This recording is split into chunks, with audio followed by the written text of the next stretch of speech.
Good afternoon, everybody. Happy Friday. It is January 15th. Whew. Before I begin with the meditations, I just want to touch base with you guys a little bit. I've had such a productive day and I am so proud of myself. I really want to try to incorporate a morning meditation because I am not working right now. I am, not working because of COVID, like so many other people. But I was finding that it was giving me too much freedom to like sleep and lounge and not do much of anything. And I gained a lot of weight throughout this year. And I just wanted to try to get myself on track and, excuse me, get into some kind of routine. So, I did that today and I feel so good. Can I just tell you guys what I got done today? My mind's blown and I have to share it with somebody. So I woke up around 10. I tried this new smoothie out this morning. I'm not really sure how I felt about it. It had orange juice, vanilla whey protein powder, a half a banana, a teaspoon of honey, and what else? Almond milk. And first sip, I was like, wow, this is really good. It's different. Usually I do like berry smoothies. That's usually what I do mostly.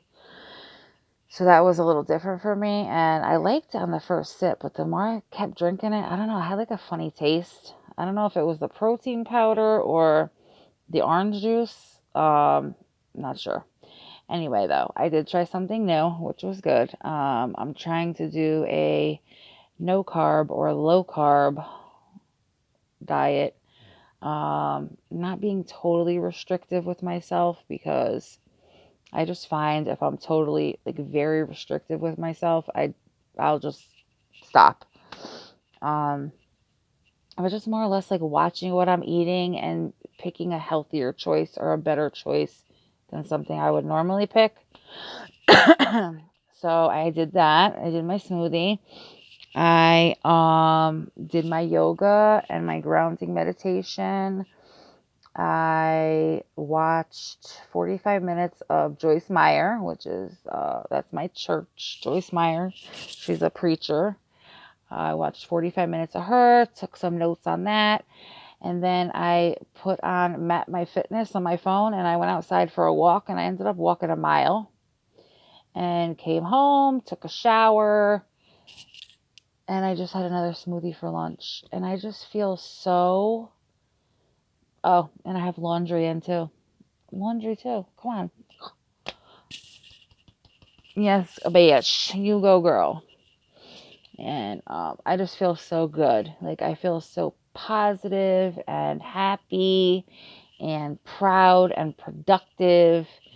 And I just had to share that with you guys. So, let's get into our daily meditations for January 15th.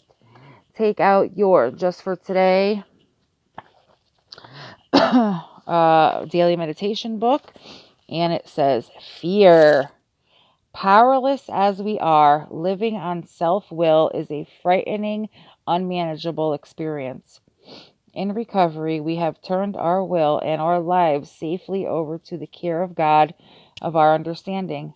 When we lapse in our program, when we lose conscious contact with our higher power, we begin to take control of our own lives again, refusing the care of the God of our understanding. If we do not make a daily decision to surrender our lives to the care of our higher power, we may become overwhelmed with our fear of life. Through working the 12 steps, we've found that faith in a power greater than ourselves helps relieve our fear. As we draw closer to a loving God, we become more conscious of our higher power, and the more conscious we are of God's care for us, the less our fears. When we feel afraid, we ask ourselves, is this fear an indication of a lack of faith in my life? Have I taken control again, only to find my life still unmanageable? If we answer yes to these questions, we can overcome our fear by turning our will and our lives back over to the care of God of our understanding. Just for today, I will rely on the care of my higher power to relieve my fear of life. And that's something I am still working on. Like I say, every time we talk about the God of our understanding, I'm sorry if I'm repetitive, but I am. I'm still like at the beginning of my journey with learning and strengthening my relationship with my higher power. So I'm learning right along with you guys. That's like, if you guys have any thoughts about this or experiences you'd like to share or something that can help someone else or me, please leave it in the comments below. I really would love to read about that. Let's move over now to The Language of Letting Go by Melanie Beattie. And we are going to turn to page 15 for January 15th, Standing Up for Ourselves. This is going to be an important one. It is so easy to come to the defense of others. How clear is it when others are being used, controlled, manipulated, or abused?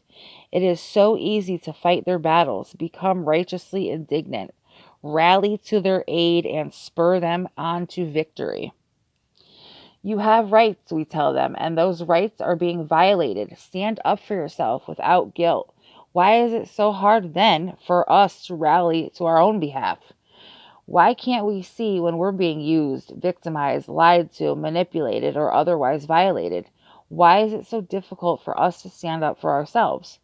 There are times in life when we walk a gentle, loving path. There are times, however, when we need to stand up for ourselves, when walking the gentle, loving path puts us deeper into the hands of those who could mistreat us. Some days the lesson we're to be learning and practicing is one of setting boundaries. Some days the lessons we're learning is that of fighting for ourselves and our own rights. Sometimes the lesson won't stop until we do. Today, I will rally to my own cause. I will remember that it is okay to stand up for myself when that action is appropriate. Help me, God, to let go of my need to be victimized. Help me appropriately and with confidence stand up for myself.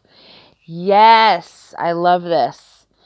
Yes, it is so bizarre that when you're on the outside looking in, you can peg everything there is. Like, this just me thinking about, when I was younger, I had a best friend of mine who was in the worst relationship ever.